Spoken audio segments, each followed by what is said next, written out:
All right, you know what it is, man. I'm getting ready to start this joint up, man. I was gonna do another show, and I'm gonna tell you when I'm gonna do the other show on. I was gonna do it today, but while I was sitting here, one of my brothers called in that I know from in the joint. He home now. He a free man. So I was gonna do a show on me selling dope and heroin in Lombard, California. You know what I mean? In the midst of things when the wolves was out.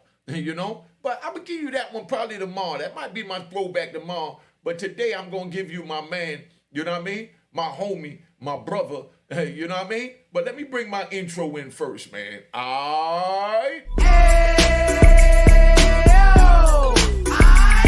Keep it going, keep it going, keep it going, keep it going, keep it going, keep it going, keep it going, keep it going. Mecca what? Mecca audio, Mecca what? Mecca audio, Mecca what? Mecca audio, Mecca what? Mecca audio. I like the way it's going down. Alright. Unique Mecca audio here, man. This here is a powerful show that I'm getting ready to give you today. I'm going to show you how I helped transform a young man from in the prison over 30 years ago into the man that he became today. I got my brother on the phone, Jeff. Jeff, come on, Jeff Taylor. Come on, big brother. Tell him who you are, man, and tell him who you are and how you got in contact with me from the comments on, all right? I've been watching your content for a minute, you. How y'all doing, man? My name is Jeff Taylor. I had the pleasure and privilege of meeting Unique, like you said, about 30 years, right, you? Yeah, 1995, 28 years ago. 28 years ago. Mm-hmm. I came in the Federal Bureau of Prisons. I was 19 years old. I was lost, confused. I didn't really know who I was. Like we spoke briefly before you invited me in to do this. Really not knowing what was going on, lost, not a clue absolutely what was going on. Prior to me coming into the Federal Bureau of Prisons, I had never, ever in my life been incarcerated. Never saw the back of a police car, never been stopped by police, none of that, and just thrown in what you so eloquently call a den of wolves. And you were powerful to me, man. You know what I mean? Like we were talking briefly before you so gratefully brought me on. I ain't know who you was. You know what I mean? Being around a bunch of dudes in a joint, everybody had stories to tell. Everybody told this. Everybody told that. I didn't know who you were. I didn't know what your struggle was when you would sit around and you would tell the stories. I was in awe, but when I would walk off at night and go back to my cell, I'd be like, yeah, whatever. Dealing with my own demons, etc. But really took you for a joke, homie. Really didn't know, who you were and definitely what you were capable of. Like I said, the risk of being redundant, young, naive, which is not a good place to be. But it's crazy because I called you because I watch your content. I watch your content and I know you and where you came from and the publishing of your book, the success of your podcast. So you did one. I forgot what day it was. I think it was like 2 or 3 days before. But I had just seen the joint, and you were telling a story about how when we were in Lewisburg, and you called us the misfit baseball team. Yeah, gunshots to the misfits. And that shit. That was an understatement, man. We came from all genres of life and different stories, and here you are trying to put us together. We were literally, we were the B team. We were the real B on every level, man. But I reached out to you this morning, man, because I just turned 50. Congratulations. Thank you. And I don't look for much these days, but a good laugh, a good heartfelt laugh, when it was genuine. I had to reach out to you. And upon reaching out to you, I didn't think that our conversation would go the way it went. And I want to share this with the other all the listeners that are out here listening, or when you do hear this, that I was a clown. I was young and dumb, not really know where I was surrounded, and you saved my life, homie.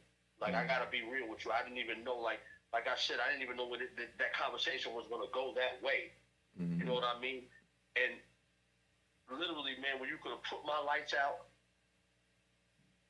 or if I had my lights put out, but the love and the generosity that you had, not only for me, but for others. You know what I mean?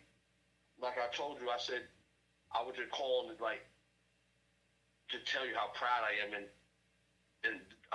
continued success.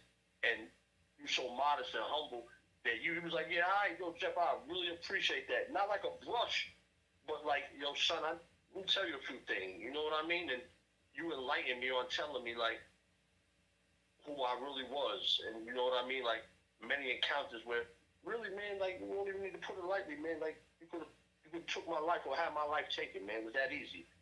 But amidst what you were going through, you were so gracious and humble because you saw the real me. I didn't even know who I was. Like, we briefly talked when I was in my backyard just now. I said, I just turned 50 the 23rd of May. And to be honest with you, Unique, I'm just now finding out who I really am. You know what I'm saying? Tell them how old you was when we met, when you came into Lewisburg Penitentiary, the roughest prison in America at the time. I was 19 years old, man. And I was 29. I had 10 years on this young man. And not only the 10, but it was really like a 20 piece because of your experience and the things that you have been with. I ain't been through nothing. I haven't been through nothing. I didn't even know who I was. I was a kid going to Norfolk State University. I was an education major. Just made some mistakes, drove some cars and some bank robberies, and some niggas told on me, and I ended up doing some time. But I carried that weight on me for years, Unique. I got to be honest with you. I carried that weight on me for years about, like, okay, I'm going to tell you, this is some real, this is like, in order, like I said, I live in my truth, as you do as well. I lost a lot. I lost my mother while I was gone, my grandmother while I was gone, I lost my father prior to me coming into the joint, right before I came into the Bureau of Prisons. And I had to come home with something like really like a false sense of bravado. Well, I gotta project this image like I'm a gangster because I just did all this time. It can't be in vain.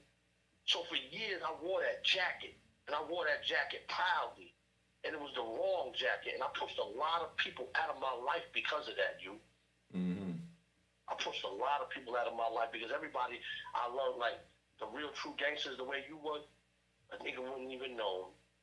I wasn't no gangster, you know what I mean? And I appreciate that from you because you've seen that. All right, let me say this so they understand what we talking about, because, YouTube, what I mean, we got the trolls and fake niggas, and I got to give the gunshots to the fake niggas and the trolls, and we ain't gonna forget the niggas that wear flip-flops in public. Because I hate them with a passion, But let them know how serious it is about flip-flops, in the joint, because people think that they in society, that they're safe to go outside as they please, the same way you was in the prison and you thought it was safe to be something you wasn't, to try and get in where you fit in, to be seen how you wanted to be seen instead of being who you were. Speak on that. About a dude wearing flip-flops walking around the joint, man. Yeah. If you've seen a cat running around with flip-flops, just my interpretation, you really didn't have nobody fucking with you that really put you on point as to where you was and what you had going on. Because in there, and I mean this, and I don't brag on this shit, because like you said, it's what I was telling you before you invited me in on your cast, that I don't glorify that shit. But them young boys need to know what's going on. If you were running around there with some shower slides on, and you was in that New York car, because there was no gangbanging back then when we was in the system. That was shit was in Law Park on the West Coast. When I left New York, there was no Bloods and Crips in New York.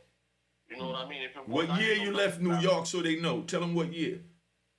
I came into the system in 92. I met you in 95. You know what I mean? I started off in Raybrook, and I went from Raybrook to some medium joint in mid-Pennsylvania. I can't remember what it was. Allenwood. And then from Allenwood, because of my behavior and my attitude and not taking shit serious, they sent me to where y'all niggas was. And, yo, son, when if I'm allowed to speak on it, you let me speak on it. Like, remember, when you first came to Lewisburg, they had what was called a Quays phase, and the whole, like, they brought you, it was like the AW, that sucker Alexander from SIS, and they brought you in a room, and they showed you a bunch of pictures of niggas laid out, dead. Like, stab mark, there was nothing. There was no filter, no nothing, none of that. And this is like, yo, this is what goes on here. And then they said, yeah, you ain't got no co-defendants here? I was like, nah. They was like, all right, you go on the population. I was like, when? They said, you'll go when they send you, don't worry. Go back to the cell. And I never forget this day. To this day, I was telling my wife the other night, when they push you out that door with that bag, and all them niggas just walking around and looking crazy, I'm like, yo, I'm going to die in here, man. I'm going to die in. What the hell am I going to do? And I'm talking about 12, 13, 1,400 people, man, moving in the hallway at one time, man. I didn't know what to do. I didn't know whether I was going to make it or not. And I just had to grasp onto something, hold on to something. Everybody got to be a part of something. You know what I mean? So I migrated to whoever I migrated to. You were one of them niggas, man. You know what I mean? And I learned quick. I was like getting back to that shower shoe shit. Like, I used to walk around the shower shoes, and you used to call me Heavy Hawk. Yo, Heavy Hawk. You remember that shit? Yeah. Not Jeff. Not nothing else. Yo, Heavy Hawk. And I was 19. I was probably like 280. I was like a bowling ball. He was like, yo, the shower shoe shit ain't gonna get you on, you heard? I was like, what are you talking about? Shower shoe? The fuck I'm supposed to wear boots all day long? And I just seen it. I was fortunate enough to see it and never be a part of it. But yo, that shower shit ain't gonna get you on. You're gonna get hurt. For real. It got to the point. It got to go where the only thing I thought of using shower shoes for is to put on the toilet when I use the bathroom. Because we had those stainless steel toilets that freeze your cheeks.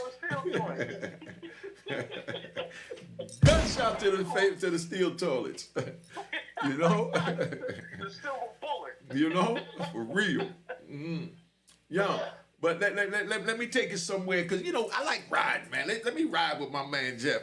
Now, when I meet Jeff is the little fat kid, and, you know, I'm in there, so I got everybody gravitating toward me because they know me from the street or know of me from the street. Majority of them knew me because I done been to every state on the East Coast, and Lewisburg was an East Coast jail unless you messed up in the West Coast. So when I get there, everybody crowding around me, and I don't know how Jeff see it, but I'm interpreting it, and you correct me and give me your assessment of how you seen it. He see this young, you know, black dude. I was always cut up, skinny, though.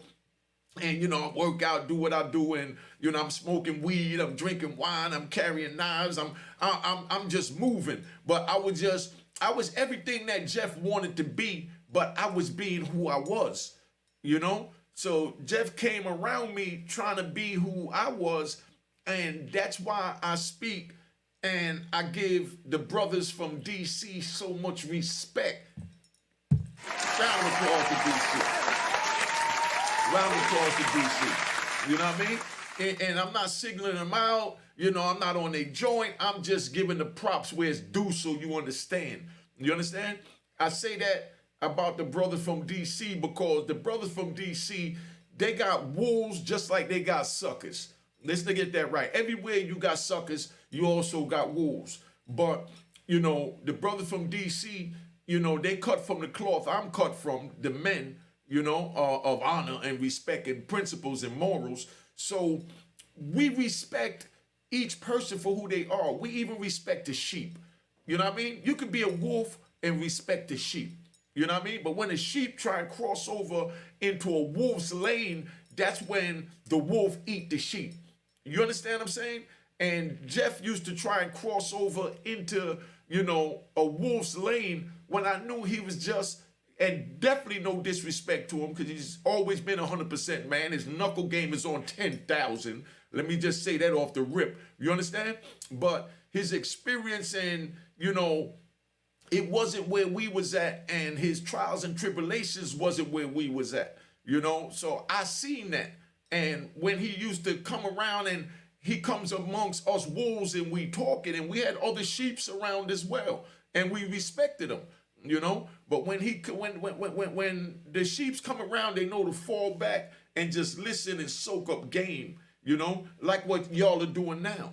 You know what I mean? You come to my channel to soak up game, and I try and give it to you respectfully. I don't disrespect nobody. Like I said, I spoke on the Italians. I spoke on the Boston Bandit. I done spoke on the Bloods, the Crips, Chicago, Louisiana, Miami. I speak on everybody. You understand? But I give respect because in a jungle, you got a bird, you got a worm, you got a snake, you got a lion, you got a bear, you got a tiger, and everything stays in its lane. And when they cross each other's path, it's respect. None of them try and jump out of that lane and into the lane of what is crossing. It just continued to be itself. Am I saying it right, Jeff? I'm saying 100% right. You know? So now, let me go on with that, why I mentioned DC. Because a lot of people, you know, they try and be around the DC brothers the same way they try to be around me because we aggressive. You know what I mean? We live. You know what I mean? We exciting. We got the energy. We got all of that. But when you come around, just be you, my nigga. That's what I'm saying. Now let me say this, right? When you fake trolls come to a gangster's channel, you know what I mean? Respect my house, man. Yeah. Respect my house. Because I respect you for being a troll. And that's not a disrespect. It's the same way I respect the birds in my yard, the groundhog in my yard, the squirrels in my yard. I don't go out chasing them when I see them. You know what I mean? They go and do what they do and they get out my way. And I get out theirs. It's called respect. You know what I mean? But when dudes try and cross over and be something they wasn't, and that's why I love the growth in Jeff, because Jeff came around trying to be something he wasn't. And you know, with him here, because I don't talk behind nobody back and I don't disrespect nobody. I just keep it 100. It was a number of times where I was going to take this man's life and he didn't even know it. He didn't even know it. Because, let me say this. I gave Jules, man.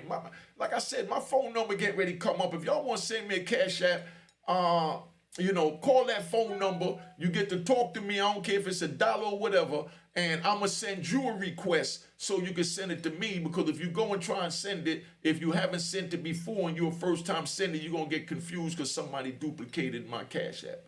And you fake-ass trolls, you fake-ass niggas that come here to get my game for nothing, you know? Gunshots to you niggas. You know what I mean? Just sit back, man. You know, just sit back and relax. You know what I mean? And play your position.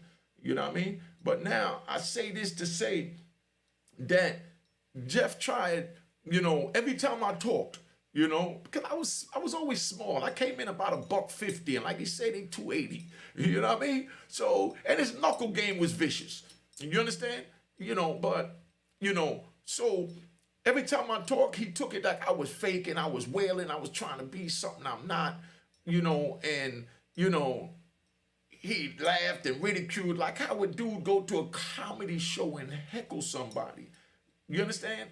And less than a year before that, the feds brought me in, handcuffed me to a table and shackled me to a floor with solid steel government chains and laid out pictures of my brother with his brains blown out, telling me that the fox hunt is over. Y'all was slippery, but we got y'all and we killed this nigga.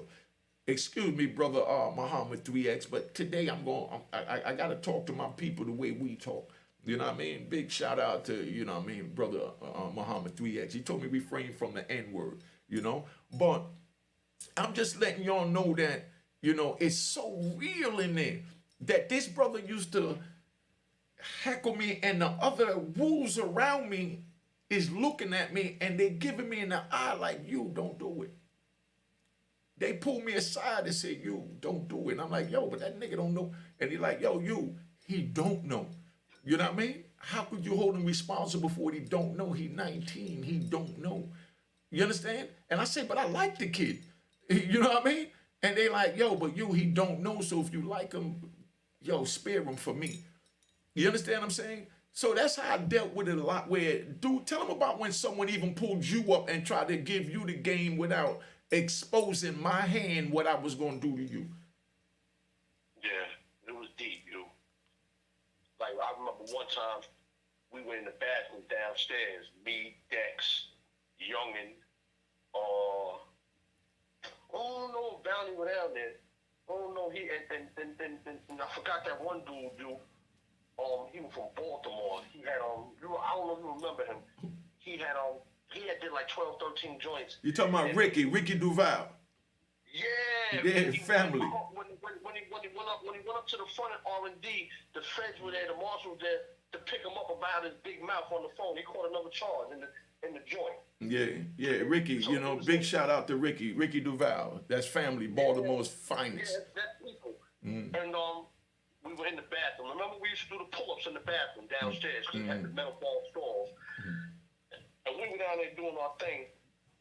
And Dex, man, you messed me up with that. R.I.P. Dex, man. Dex was a good dude. He was like, hey, yo, Jeff. I'm like, what's up? Stop playing with Unique, man. Like, for real. I'm like, what? He's like, yo, stop playing with him. I'm like, yo, I just be playing. I just be, you know what I mean? Like what we used to call back then, because we know we older brothers, like doing time. I'm just doing my time off the nigga, man. He was like, he ain't the one to do the time. I'm like, yo, he ain't gonna do shit. I was that naive. I had to laugh. Like, I was literally that naive. I was like, yo, he ain't gonna do nothing. Typical 19-year-old, you know what I mean? But in a different, I gotta say this, like, New York is a different monster than from anywhere else I've been. I've been to quite a few different states in my life, man. But New York is a different monster. New York is it's like I said, it's different. And I was like, what you mean stop playing? He was like, yo, every time you be talking, you be laughing, you be joking. You know what I mean? He was like, yo, Home is a real dude, man. I'd be like, yeah, like I said, I was just blushing.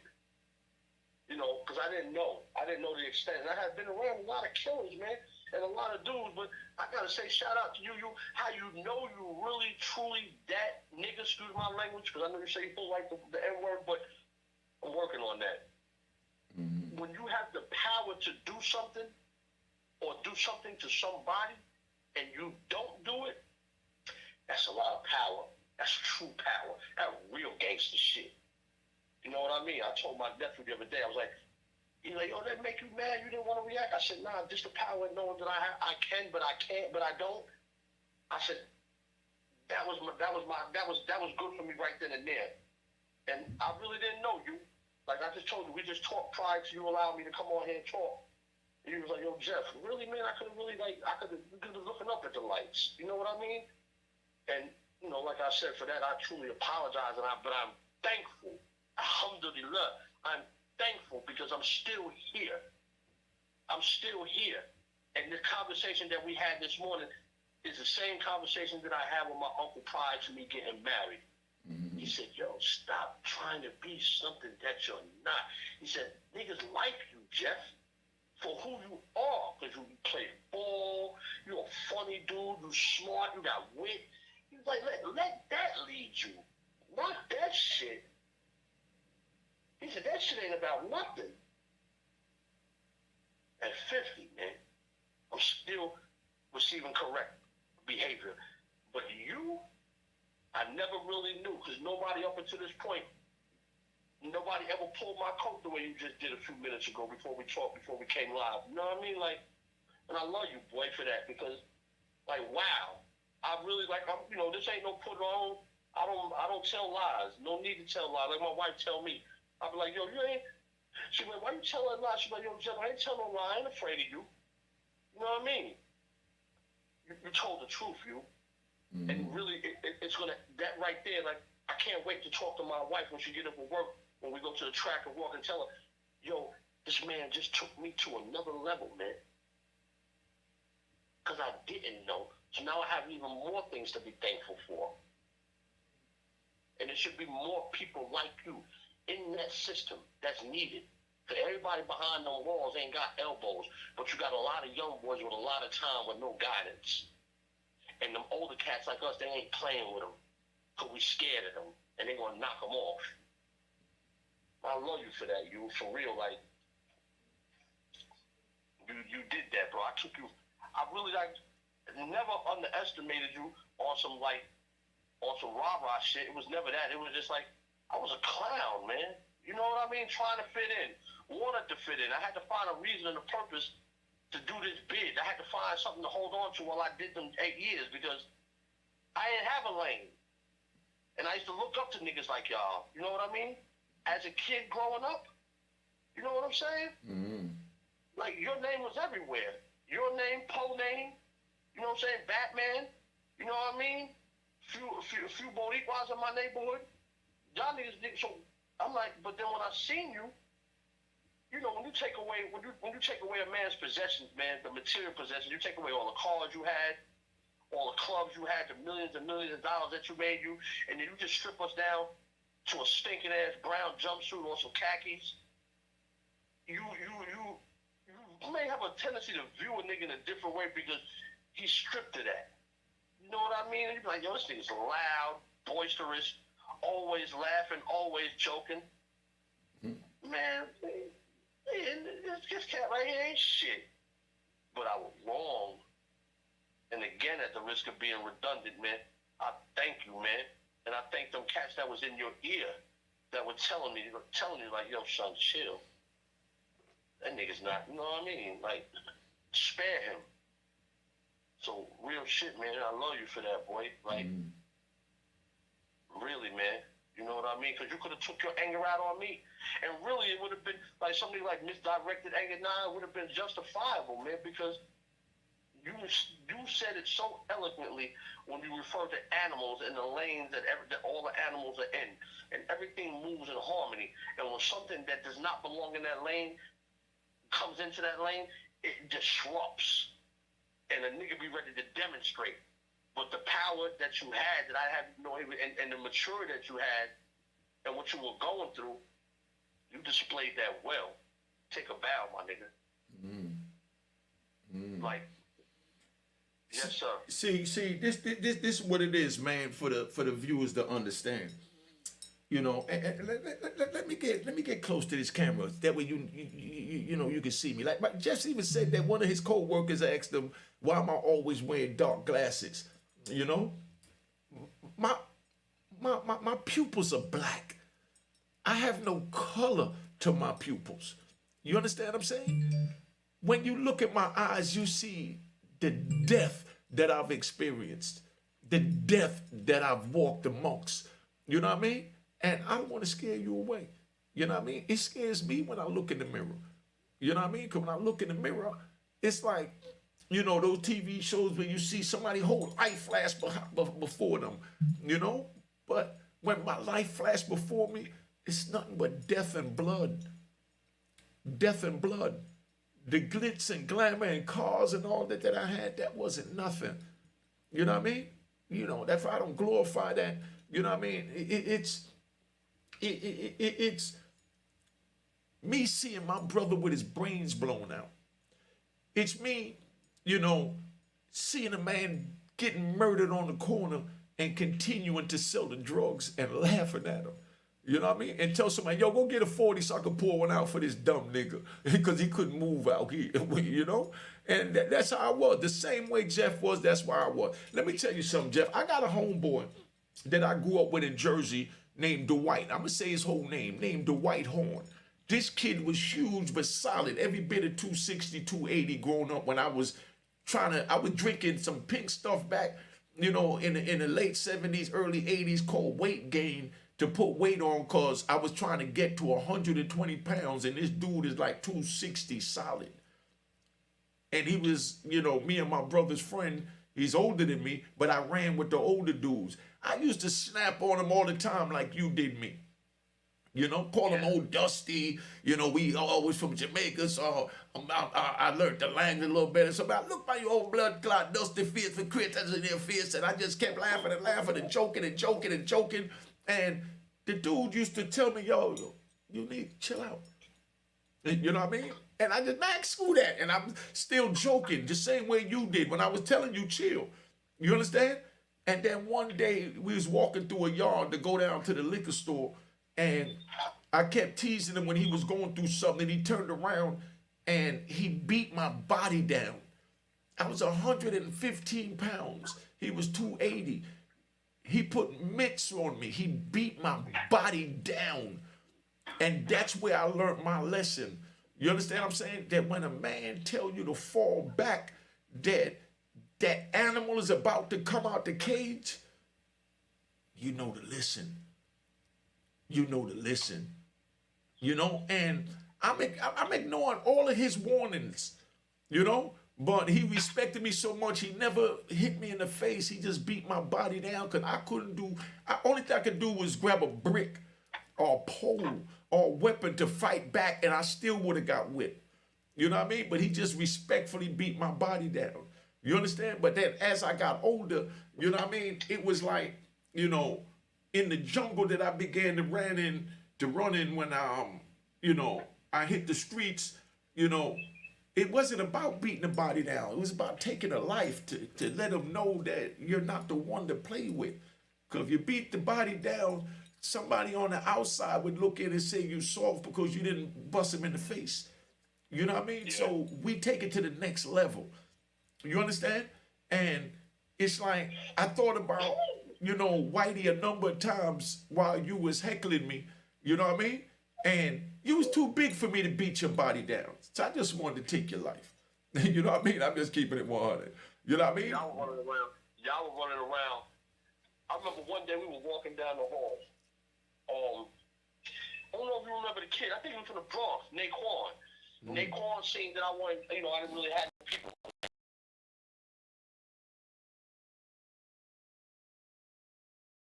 for the tree.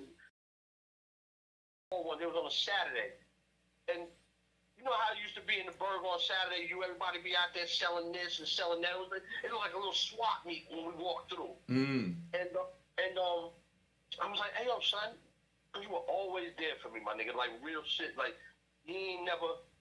It was never no funny shit. You never wavered. You were the same with me every day. I was like, hey yo. I was joking. It was a joker, right? I was like, yo, what's wrong with that nigga leg? You must have knocked him off or something like that. He's walking a little crazy. Some catalog. When we got in the kitchen, when we sat down, I never forgot many conversations we had over the years. You said, yo, stop playing so much, man. What the fuck you talking about? He was like, yo, you know why that nigga was limping? I was like, nah. He was like, you nigga ready to go do something. You nigga got a sword on him that probably come from his hip to his ankle bone. Y'all niggas running around with knives like that. He-Man. So let me explain to them what you're saying, because that might have went over their head. We in Lewisburg back in 1995, you know? We walking down the hallway, and there's a brother walking and could barely walk, you know what I mean? He's walking like his leg is just all the way messed up, and he just looked crazy. So it looked like he was maybe retarded, whatever, you know what I mean? But that's how he's interpreted. But this man had a knife that was made from the bunk bed, you know? That was this big, you can't even see it in the screen. It was about maybe 3 feet long, man. And he taking that joint to the yard to go move it, to go do whatever he had to do. And this man is sitting here laughing at him. Now, what if that man would have took that joint out and started swinging it at him? I would have had to help him because that's my brother. Even though he was heckling me, teasing me, didn't respect me, is what it was. Because that's how I looked at it. Respect is everything. He wasn't respecting me. But I wasn't going to let nobody do nothing to him. So I sat him down in the kitchen. I said, my brother, that man got a sword on him and you sitting there laughing at him, man. You trying to make us either get killed or have to kill this dude. Slow down, man. You know what I mean? And he kept talking and laughing because he still didn't even understand it then. I'm just glad now, here it is 30 years later, 28 years later, he understands. You know? That's how serious it was. You know, that I didn't even know you was my guardian angel. I didn't even know, you heard? You know me, I've been through a lot of my life, man. You know, I know that we're speaking live and probably millions of people are going to see this, thousands of people are going to see this thing, man. But I don't lie. I don't do no lying. I'm not. My wife used to say sometimes you need to lie because I'm so straightforward. You know what I mean? Like, saved my life, my nigga. Didn't even know it. My wife has a lady that told me a couple of days ago that one of her clients, she said, there was something about your husband. She was like, what? She was like, he's got something on him. And there's some things that's meant for him to do. And when she told me that, it broke me down and started crying. And then now me talking to you this morning, it's manifesting itself, and I'm really understanding it, man. Because, like, for all the people that listen to your pod, man, you ain't never putting on, man. I'm being real with you. He ain't putting on everything he's telling you. It was that. And for me, like you heard what he said, my knuckle game was on 10,000. But you can't do nothing when you got bone crushers hitting you. And you can't do nothing but hope that you don't hit a main artery and you don't die. And I'm here. I am playing with you, and you're right, man. I didn't respect you because I didn't respect myself. Mm-hmm. How could you have respect or love for others if you don't have that for yourself? So it wasn't an intentional thing. I didn't have it. You know what I mean? I took everything and everybody as a joke, and you literally saved my life. You know what I mean? Probably on more than one occasion, not even from you, but from other niggas in there. You know what I mean? Mm-hmm. But I didn't know. You know what I mean? That's why I log on. That's why, Unique, Allah's blessing you the way He's blessing you. Because you ain't had to tell me that. You could have just received the accolades of like, all right, my nigga, you be good down there in GA, hold it down, and went on about your business. But you didn't. You didn't. And I'm definitely so thankful and gracious for that, man. You know what I mean? Like, I came a long way, man, because of cats like you. You know what I mean? I never knew you. Like, I'm really, like, for me, like, these days, like, I'm just, like, really quiet. You know what I mean? I really don't, I'm more, like, seen than not heard. But, like, for you to tell me that, it's overwhelming for me. You know what I mean? Because I never knew. I never knew that. And I love you, B, because if you ain't had love for me, I would have been out of here the way you explained it to me. And I see it now. I really do. I really do. Do you remember them two cats? One was from the Bronx and one was from Brooklyn. One of them, name was Gelser, Robbie Gelser. They got caught up on some bank robbery joints in Atlanta, and they had us in where was the cell block? You were across the street from CDU. That was H block, right? Yeah. I used to play with the nigga. Oh yeah, they did the legal work and they worked together. Yeah, good brothers, man. Out of Brooklyn, yeah. We all worked in PM Kitchen. Yeah. You know, that nigga Rob was like you, but his Cody, he was a nut. I think his Cody's name was Dante, right? Dante. Yeah. Yo, son, one morning I came up there. You know how they used to get his hustle on, bringing shit from the chow hall, talking with the Italians and everybody to make, put the money on the books for the food. So I had promised them, they had some type of coffee cake or something like that. And I promised them, I was like, yo, I'll bring you one in the morning. You don't owe me nothing, B. And I ended up bringing it up there. Long story short, like, I got smart with him, Like, always had a smart mouth. And I got smart with him. And then I went back to the cell.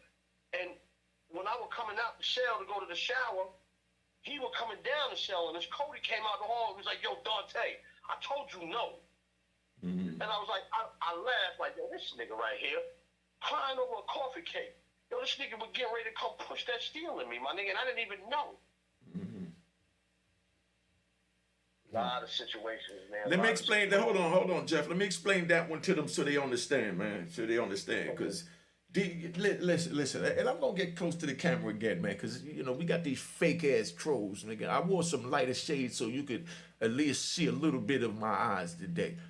Now, he went and he promised to bring a man, you know what I mean, something from the kitchen, you know. And I remember that day, you know, intently because I'm one of them that talked to them because they came to me and said, yo, that little nigga that you be with in your block, the nigga violated. I said, what happened? He said, man, he's supposed to bring me a coffee cake, and he told me that he sold it to somebody else. Yeah, that's what it was, you. I know that's what it was, because I saved your life then. Whoa. So, listen, so my man is telling me that my little homie promised him something, had his hands on it, and then sold it and gave it to somebody else. In the joint, in the street, in the jungle. That's why I tell you youngins, don't get involved in this world. It's not worth it because the rules, codes, and principles and morals that go with this is beyond your comprehension.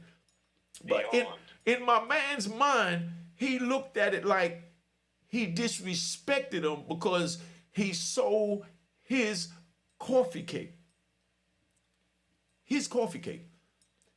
And I had to explain to, you know, my homie that, yo, family, the coffee cake that the youngin had, that the youngin sold before he got to you, that he promised you he was going to bring to you, it's not yours until he give it to you. You know what I mean? Until then, it's still his. And he can still do what he want to do with it. You know what I mean?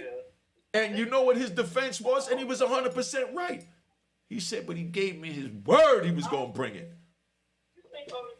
No, man. And that's all we got is our word in there. That's all we got is our word. And he violated his word with me, so that means he disrespected me. Like, I'm not man enough for him to honor his word with me, so I got to show him, you know what I mean, who I am.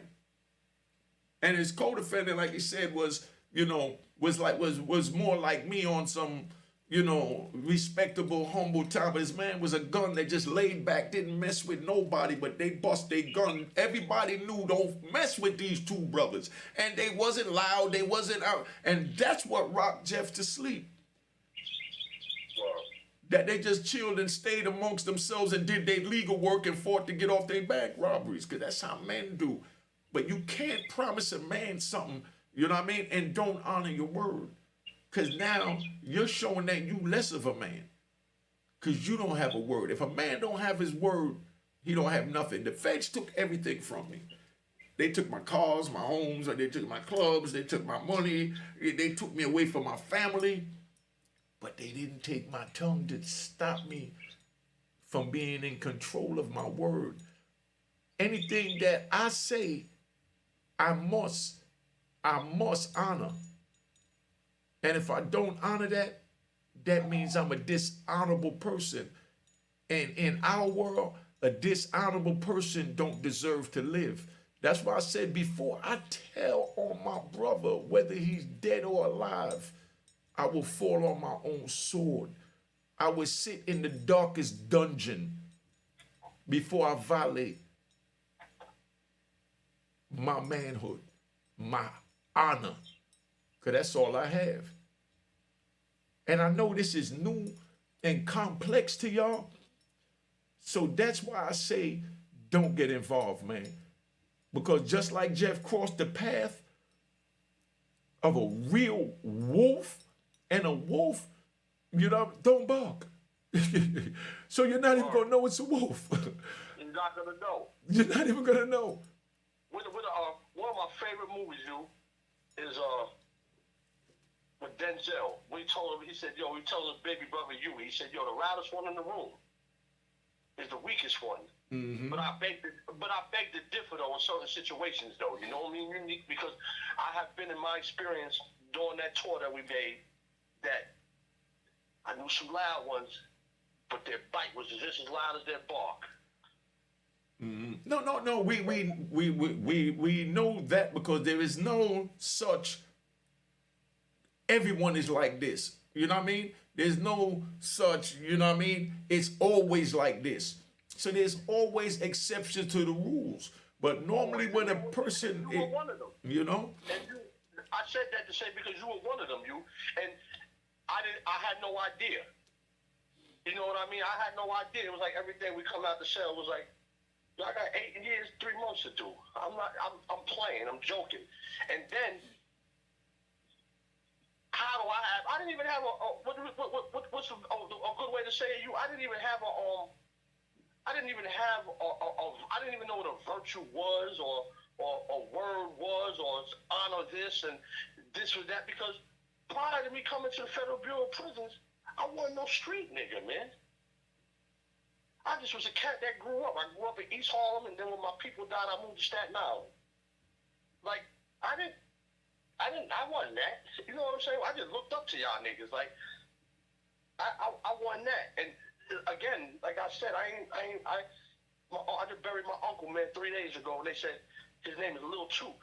She said, I'm not here to talk about Lil Toot, but I'm here to toot Lil Toot horn. I'm here to toot your horn, homie. You know what I mean? You had a lot of power, and you could have had me ate. You could have had a lot of different things done to me. Even my life taken, or you personally taking my life, but you didn't. Because you was like you just said, my nigga, what'd you say, yo? He don't know. Yeah, yo, because that day when I went to bring that cake to Dante, I met somebody coming up the stairs. You know how them blindside and H block is blind. So I'm coming up, he coming up. I'm young, I'm energy. He's like, yo, Jeff, what up? So what's up with that cake? I'm like, what's up? He's like, yo, I'll send 20 to your books right now. I'm like, yeah, come on, let's do it. Not thinking that I promised my man I'd be in this nigga's cell every day, all day. What we do, puff why, stories, leave work. They fucked with me. They didn't fuck with nobody. They were like, they really liked me. You know what I'm saying? Amidst the bullshit they were going through, they fucked with Jeff, man. And I didn't even know. That man would get ready to, I don't know if he gonna body me, but who plays like that anyway? Who hit and don't incapacitate so that they don't get seen about on a return? So I didn't, you know what I mean? Yeah, man, you did that, you did that. I literally, man, like, I'm here. Now, you're responsible for, because son, for all your listeners that know, I don't know why they don't take you serious. I think they do. That's why they tune in. Because this shit it seemed entertainment, but this shit ain't no entertainment. You know what I mean? Listen, man, when you tell them, boy, man, you the real deal, boy. Like, we went through a lot back there, man. And for you to go through what you went through, losing your brother, and you know what I'm saying, that ridiculous sentence that they gave you, for you to be humble and care about somebody else amidst the shit that you were going through, son, you had a bow. You had an elbow. It was like, you could have been, I remember one time you used to call them niggas the Walking Dead. Remember you used to say that to me all the time? Yeah. You'd be like, you're the Walking Dead niggas. And I never understood that 2 years later when I came home. You was like, I remember one, what the fuck you talking about, God? You were like, yo, Jeff, them niggas is ready for a nigga when he wake up every morning, he was ready for somebody to kill him. Because they were tired of living. Or he was going to kill somebody. You know what I mean? You never adapted that attitude, and you had every right to. And you wouldn't have been wrong, but you didn't. It's crazy, man. And, like I said, that's why I tell the youngins, man, don't get involved in this, man. And that's why, like I said, I always give gunshots to the trolls, man. Because y'all don't know what we've been through. You don't know where we've been. You don't know where we going. You don't even know where you going. You know what I mean? Let's just fall back and enjoy the ride, man. And take the jewels that's being given. Like I said, you see me in person and see my eyes you've never seen. You know what I mean? Listen, so they understand. I've looked in my comrades' eyes, and they're blacker than tar. You understand? I've looked in strangers' eyes, and they're blacker than tar. And that's how I know who've been through hell. You understand? But from looking at that blackness, you don't know if they back or not. You know what I mean? You don't know if they back or not. So when I see a nigga with eyes like mine, I know to just stay out his way and let him have his lane, man. You That know? what you should call them. You call them the Walking Dead. I'm telling you, my coworker asked the other day, right? Because I got her on you. I hope I don't get you no trouble what I was saying when I'm getting ready to say it. But she was like, "Yo, what's up with him?" She was like, "Damn, da da da da da da." I was like, "Yeah, that's my people. That's my old head. Why we going on?" She was like, "Yo, Jeff, this, that, and the third." But she was like, "Hey, yo, I got one question to ask you. They don't hear no matter how many times I tell them you, and I've been a GA for 25 years. Every time I tell them stop that, Jeff is my name. Yo, they always New York. Yo, New York. So that's what she called me. She was like, New York. She said, he's a handsome nigga. Why the fuck he always got them glasses on? So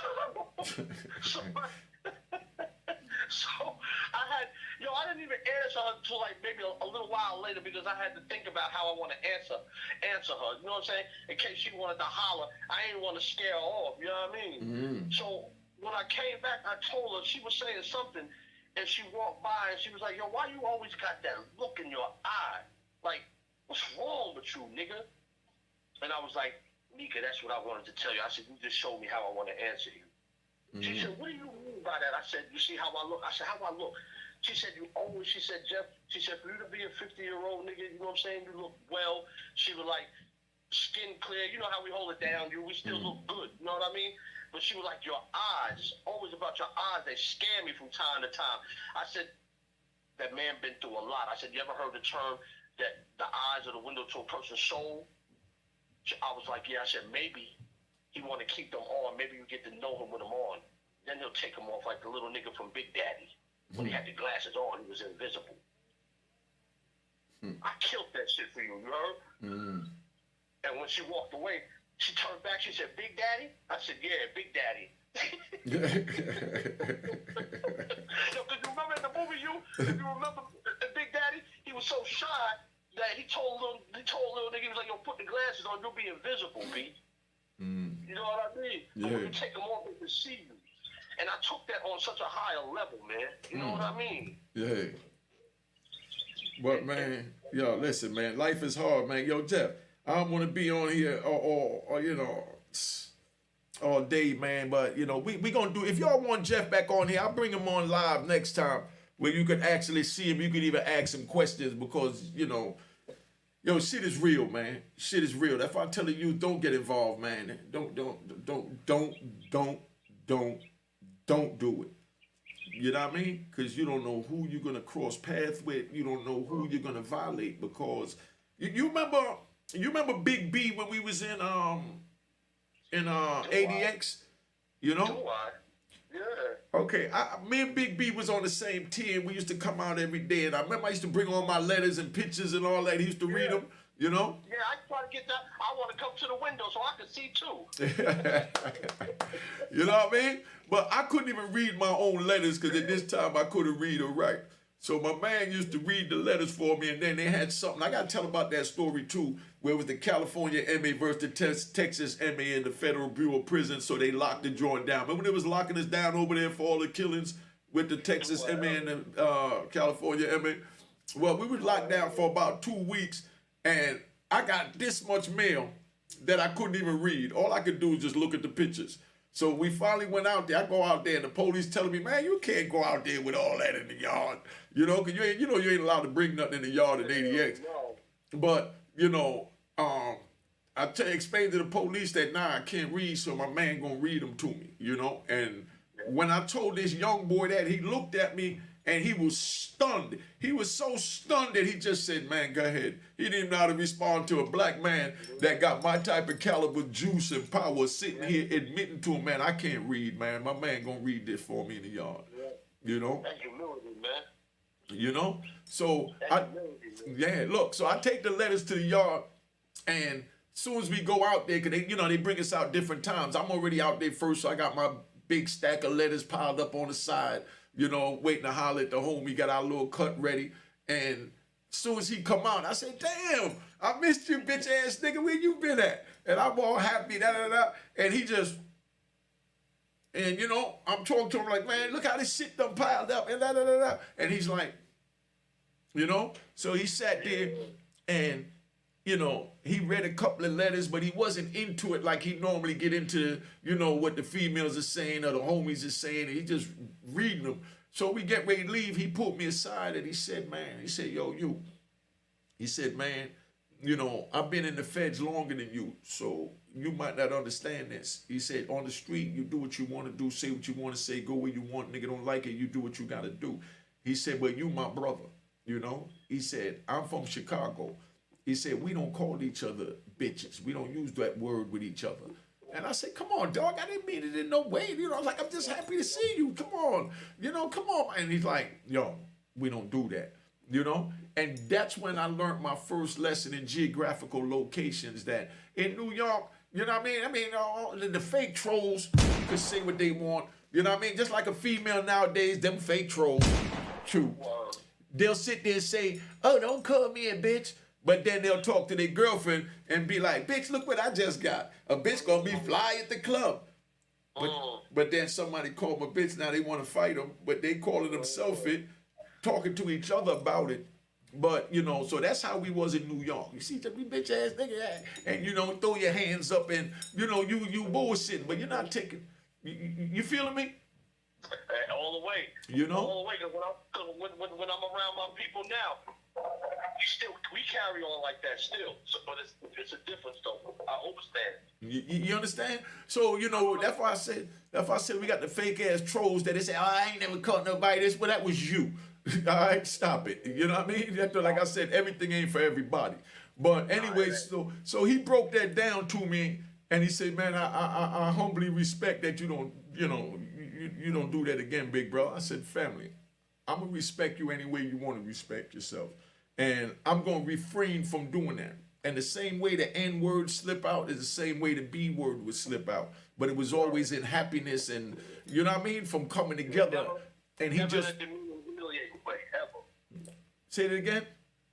Never, we've never said it in a demeaning or humiliating way. Exactly. You understand? So, you know, that's what it is, man. Yo, Jeff, we've been on here an hour, man. We going to do this again. Yo, man, I love you, man. You know what I mean? And I'm proud of the man that you became, because if it was, you know what I mean? And you know, not toot my horn and nothing, but I'm just saying, you know, if it wasn't for me always looking out for you, because you got into a lot of shit with your mouth. Just like I got in a lot of shit with my mouth because I was young and reckless too. You know what I mean? So I'm just keeping it 100. You know, and he'll tell you, listen, listen, I don't think anybody got a more nastier mouth than me. You know what I mean? Nobody got a nastier mouth than me, man. You know what I mean? I'm going to keep it 100. You know, I mean, I used to have niggas ready to fight. And I tell man, go get your knife, nigga. You know what I mean? That's what it is, nigga. Screw you.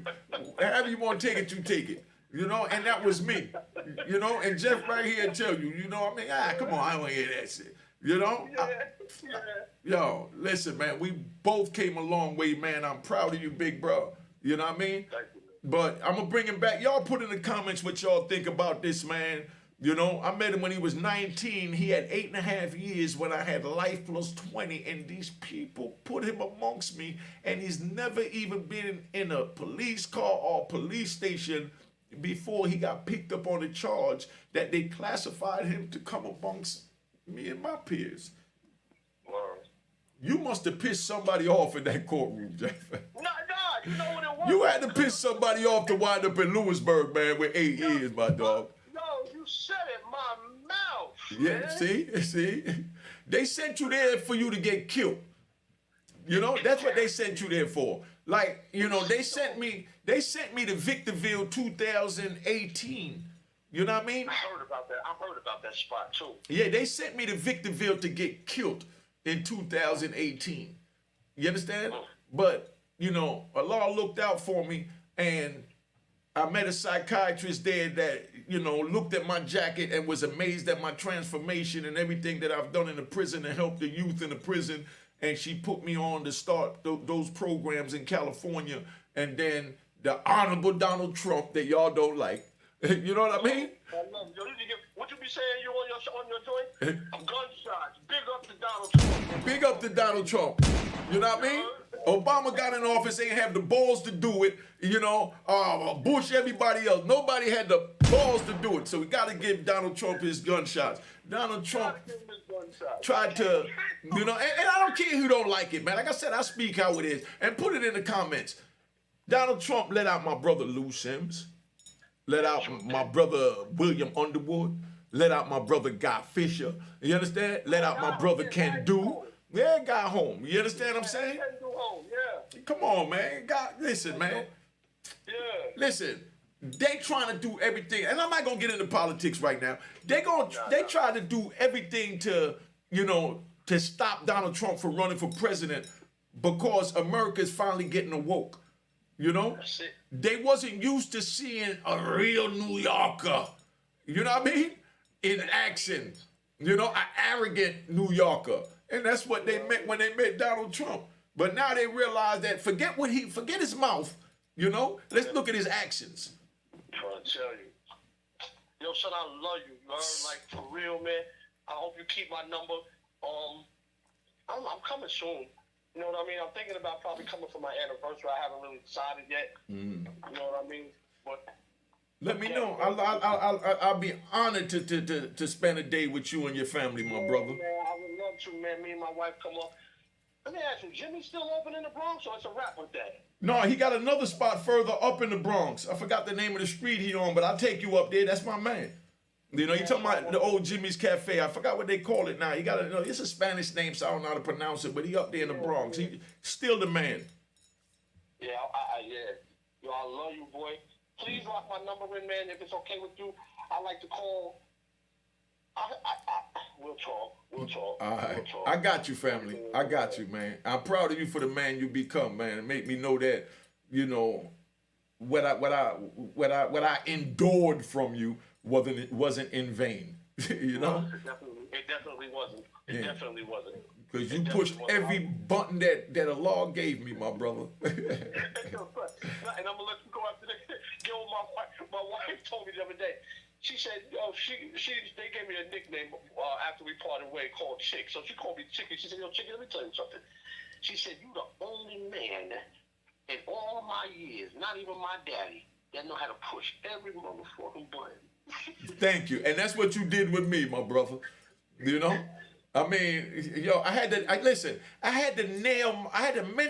mentally nail my feet to the ground. You know. To stop from jumping on your motherfucking ass. Now let me go. All right, one family. One, baby. All right. Cheers, toast the crime, toast the crime, the crime, the crime, the crime. What?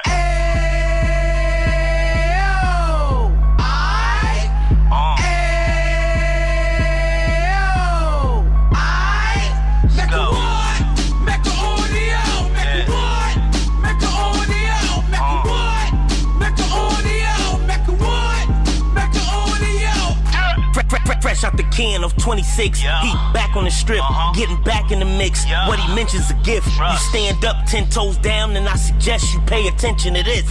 Real. Take a little gully posse and put it in Harlem. He cut from the bottom, came up from the bottom. Drop the book, you should go and get it. The Instagram page and the YouTube, you could go and visit.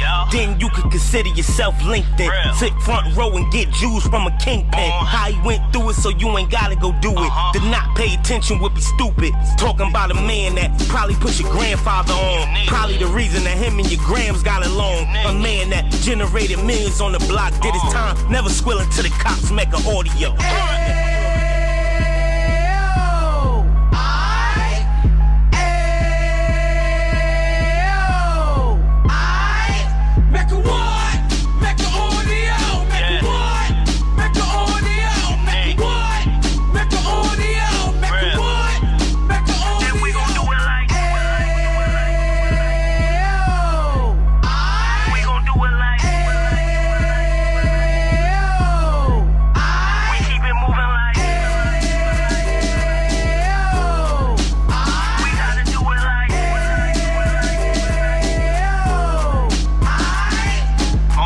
Get it live like 2 G's in the 90s. Drop top beamer so shiny.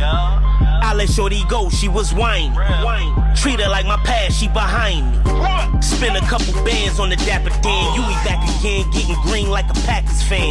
No cap, it's a raw in uptown. Baby horn uptown, Dominican bust downs. Now we on the positive, we got a lot to give. Now he trying to stop the kids from being inoperative. So take heed, homie, lend a ear. He started in uptown, he gon' finish dead. But now it ain't about selling drugs, buying cars. It's about buying property to make the community ours. So we can give back to the youth them. Cause they the truth them. And bless up to all the rude men.